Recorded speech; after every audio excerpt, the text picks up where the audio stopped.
We're a private company providing hospitality to one of our core business is providing hospitality to the national parks. And our mission is legendary hospitality with a softer footprint. It's our tagline, it's our mission. Stewardship is in our DNA. So how many people have been to a national park? Thank you. So we operate concessions in many of the places you visited, places that you hold dear and sacred, such as Crater Lake, Glacier National Park, Grand Canyon South Rim, Mount Rushmore National Memorial, Rocky Mountain National Park, Yellowstone, Zion, and then we have 6 separate Ohio State parks, including a marina.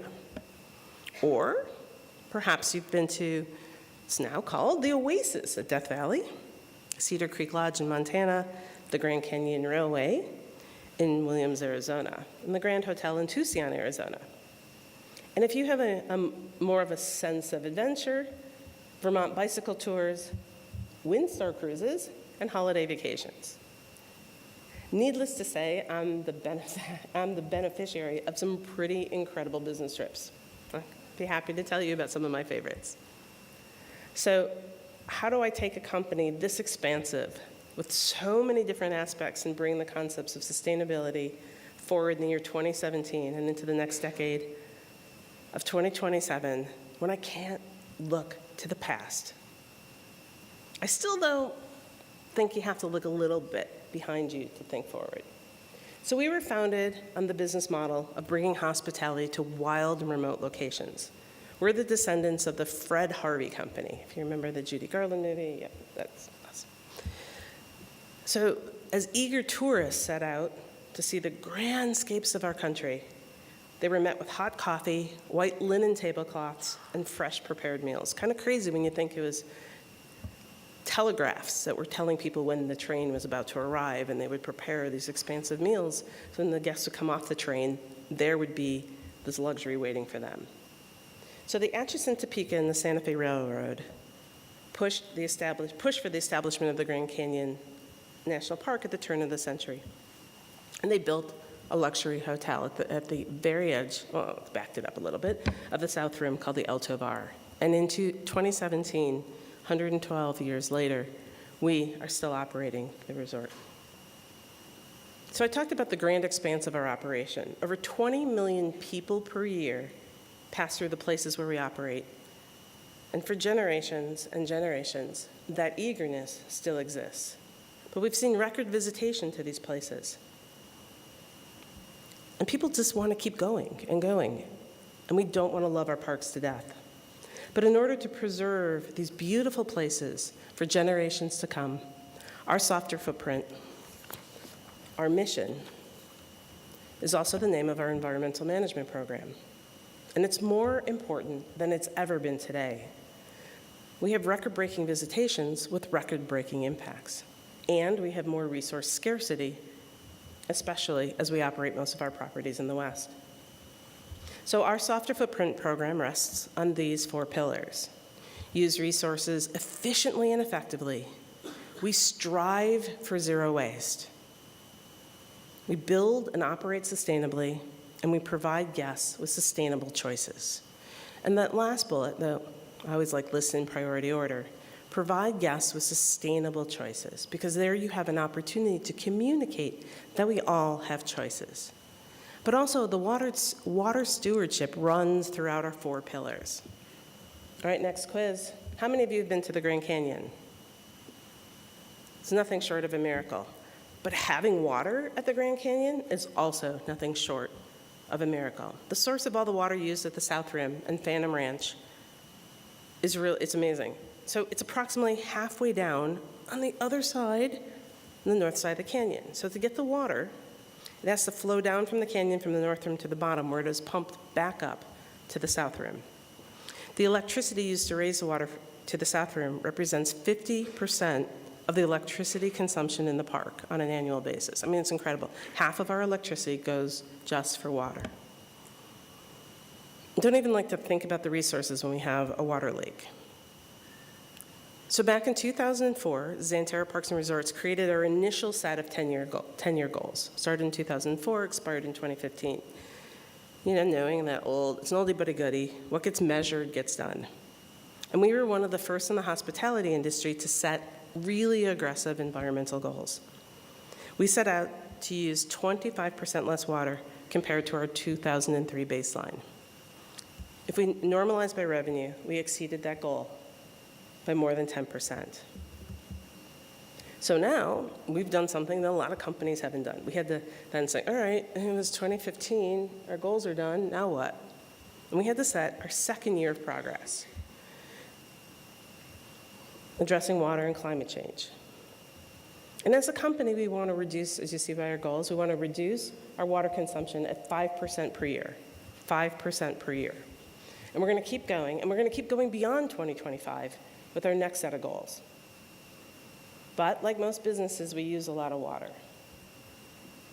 As I said earlier, most of our operations are in the West, and water is a very sacred resource. But to get to those goals, I just want to give you some examples of some of the cool things that we've done. And I get to show all these really great pictures in national parks. So at Glacier National Park, this year at Lake McDonald, we conserve water by switching to air-cooled refrigeration. In 2018, we'll be implementing the same at Many Glacier Hotel. At the Grand Canyon South Rim, we have saved 5.1 million gallons of water by installing 925 low-flow shower heads. Toilets are next.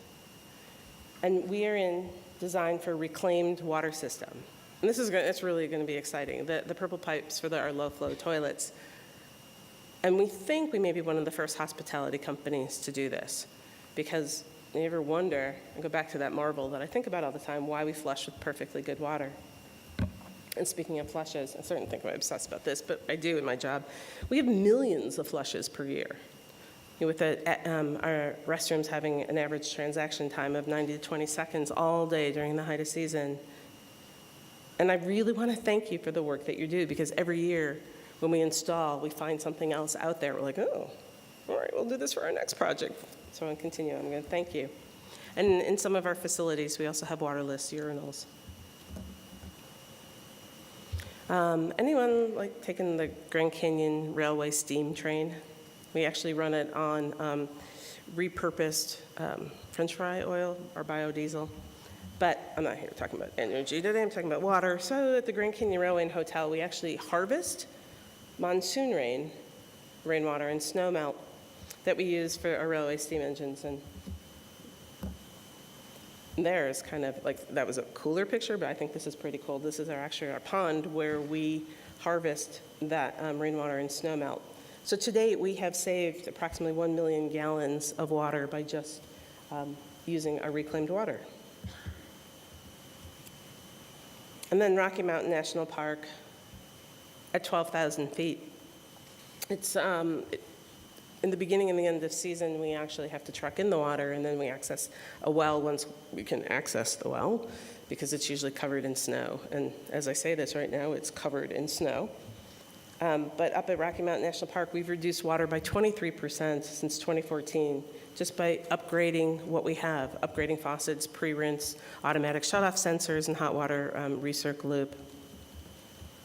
We call this a bison jam. I'm sure if you've been to Yellowstone, you've been in a few bison jams. But Yellowstone, we've had a lot of success. We've saved approximately 12 million gallons by upgrading the laundry and linen washing. So just looking at some of the metrics, and I love metrics, just ask my colleague who's here in the audience. So we went from 3 gallons per pound of water to get the sheets and towels washed to 1/3 of a gallon. And then recently, we've just constructed 5 new lodges at the Canyon Development Center where we attained, this is, yay, shout out, LEED Gold, LEED Silver, with improved water conservation. 46% to conventional construction. But in that construction, we saved 3.5 million gallons per year. And then closer at Zion, we installed a heat exchange system versus a water-cooled system, which saved 800,000 gallons per year. And in addition to that, just from operational and some technology changes at Zion, we reduced our overall water usage 21%.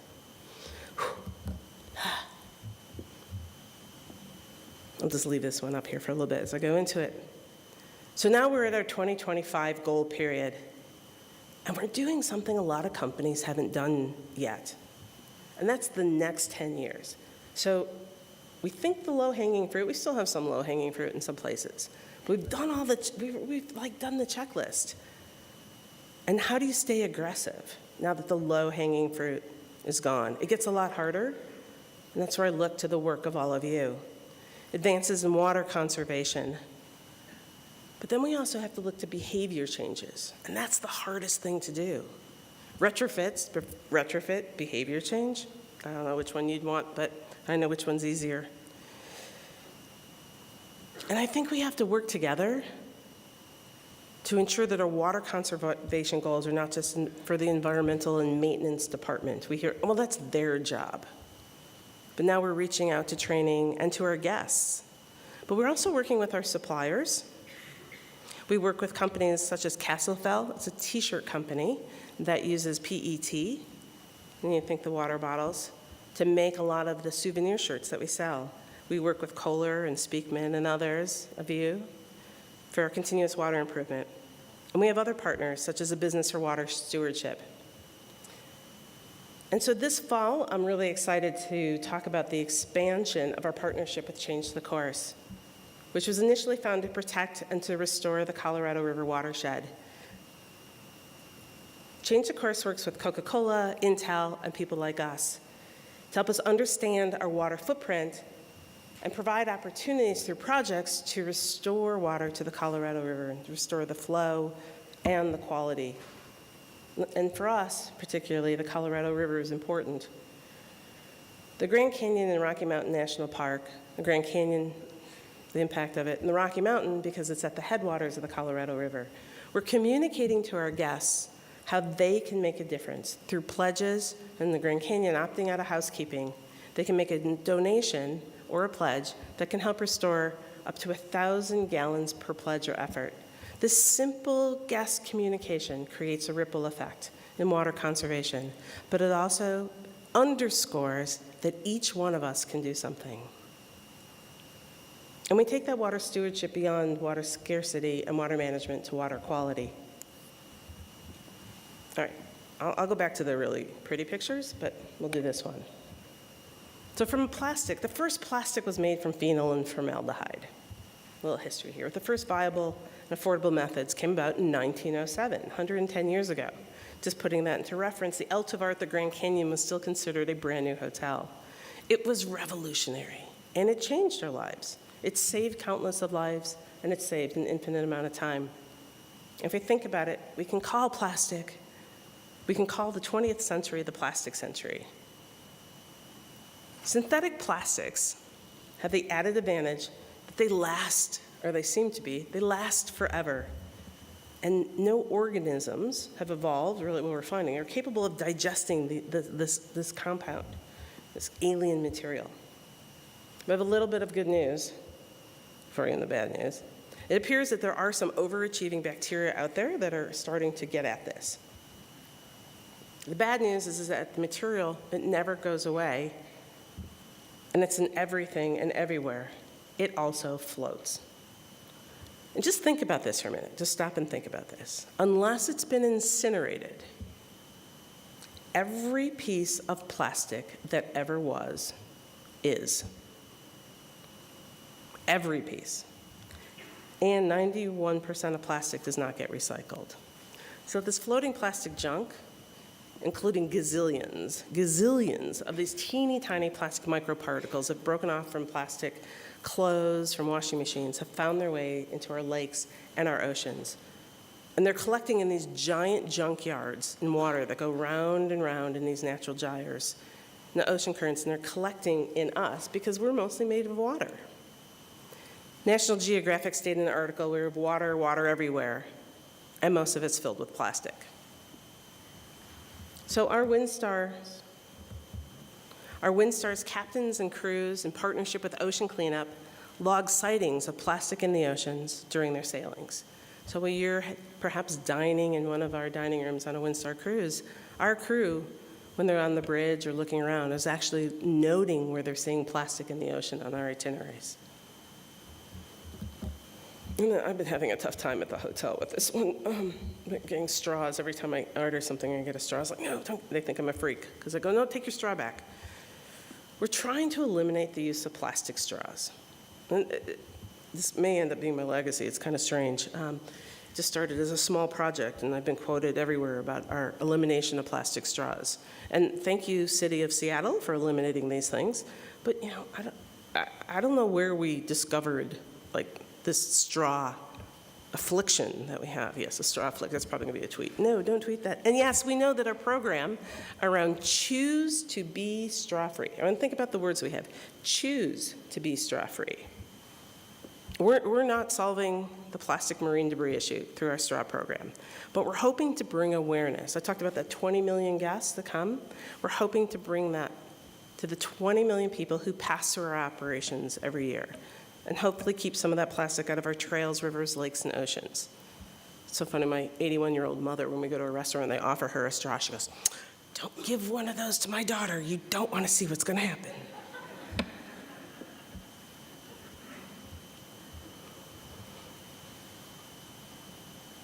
So, for thousands of years, Native Americans across the Great Plains developed their own methods of living with the natural world and limited water supply.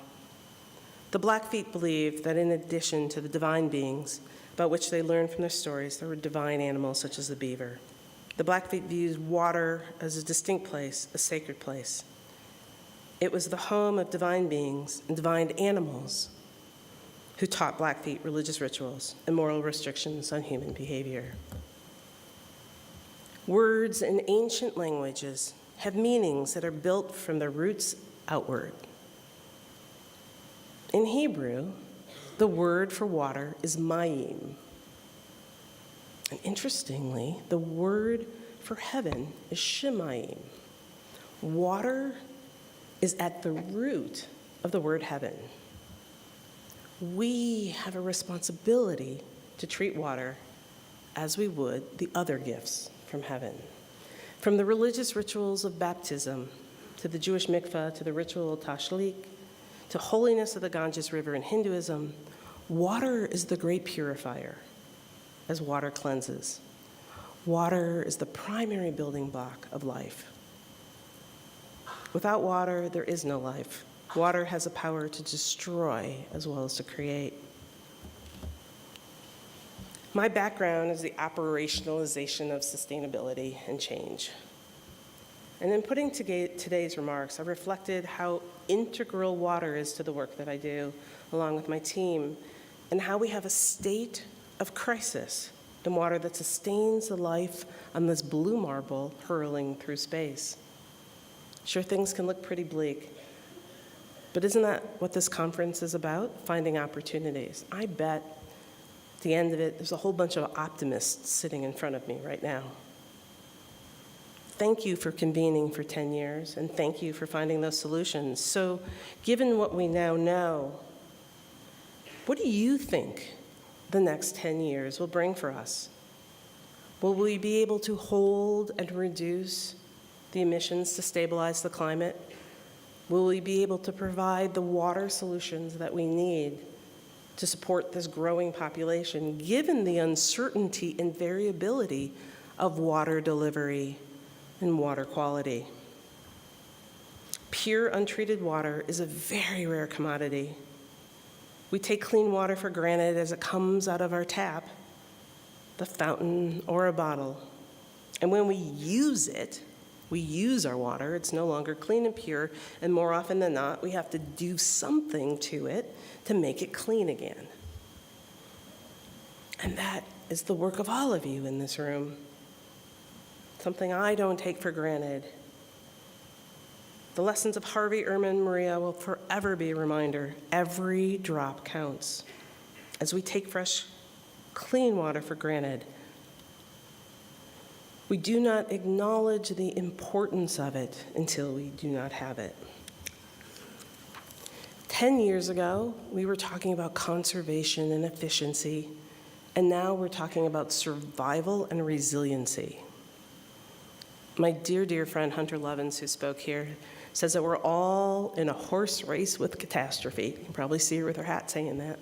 But at least we're all still in that race, and let's together win that race.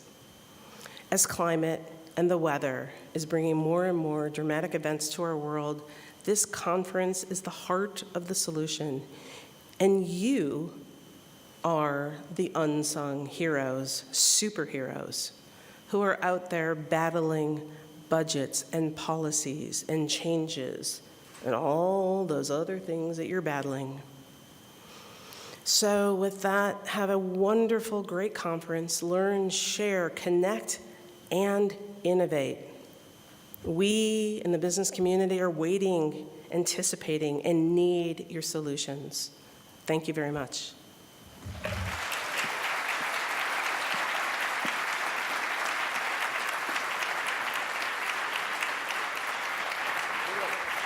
Either way.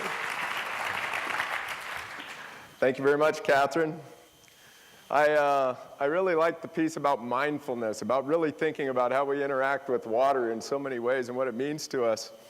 I always say that the most powerful tool for water efficiency is truly just giving some thought to what we're doing. So I appreciated that. But my favorite takeaway, Catherine, was the fact that my French fry addiction is fueling the train at the Grand Canyon. So I'll keep on that. Good morning, everybody. My name is Doug Bennett. I'm the Conservation Manager for the Southern Nevada Water Authority.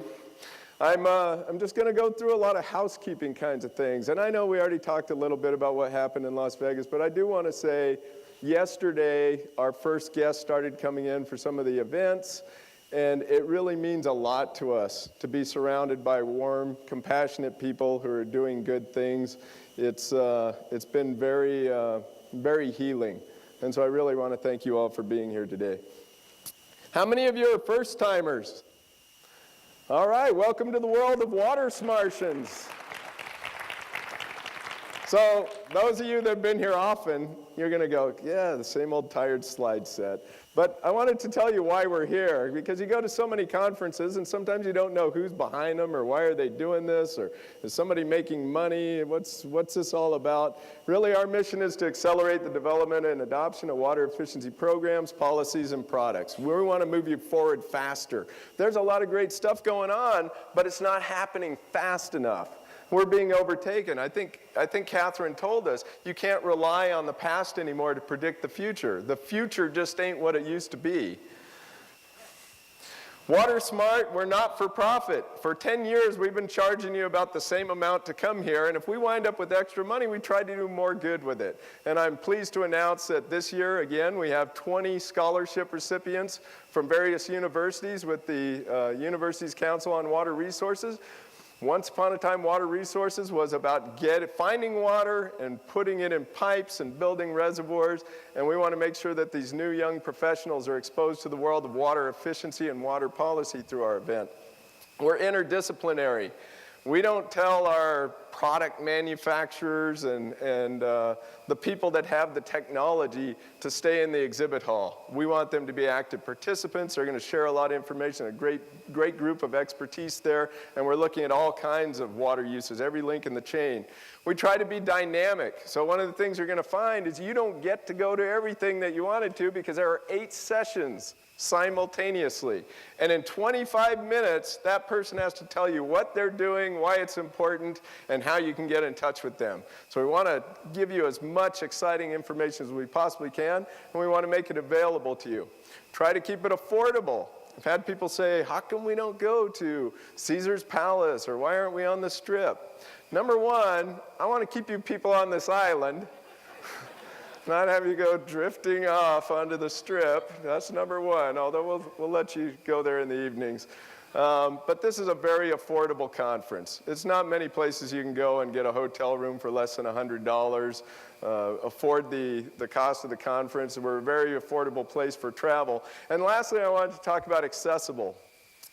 We expect everybody who speaks here to be prepared to share their contact information with everybody who is here and everybody who finds us on the internet. Right now, over the past 9 years, more than 1,000 presentations have already been delivered at this conference. And you will find every single one of them in our web archive on our website. And after those of you who are speaking get done speaking, somewhere within the next few hours, your presentation will be on the internet. So if someone comes up to you and says, "Can I get a copy of that?" Send them to the WaterSmart Innovations website. There is a copy of that on the site. In fact, I sometimes find information I need was actually presented at this conference a year or two earlier, and I missed the session. So sometimes Google brings me to my own conference again. So it's kind of like a big, everlasting gobstopper of water efficiency. It's going to be there for you forever. How many of you are already using this website, the mobile website? I first want to say it's not an app. We didn't want you to have to put anything on your phone. We were printing 500 pounds of paper every year, using it for 3 days, and then recycling it. And it did get recycled, but it was a big waste of resources. So what's cool about this app, I hope you'll go in there first and set up your profile. You already probably exist as an attendee in the list of attendees, but until you go in and validate your email address, you won't get specialized messages. So go in there, set up your schedule. You can do that. You get expanded descriptions of sessions. People used to say, "Wow, I sat in a session that wasn't at all what I thought it would be from the title." You can go in now and click on it, read the abstract, learn more about the author and the presenter, and invest your time wisely in that way. You can set up your own personal schedule, and it'll only show those events you plan to go to and remind you if you want. Messaging functions that you can turn on or off. Hopefully some of you have been seeing our messages reminding you about some of the events you may have forgotten about. I want you to know it's not an app. There's nothing to download. And I was going to do my best Tim Cook thing, because if you have an iPhone, actually if you have any phone, it's hard to type in all that little string of stuff, but you can use voice to just say, "Go to eventmobi.com/WSI 2017, and your phone will typically open a browser, and occasionally it's not the right website because you didn't enunciate well. But in any case, try that too. So if you need any help, we have a help desk out front as well. So here's what we're going to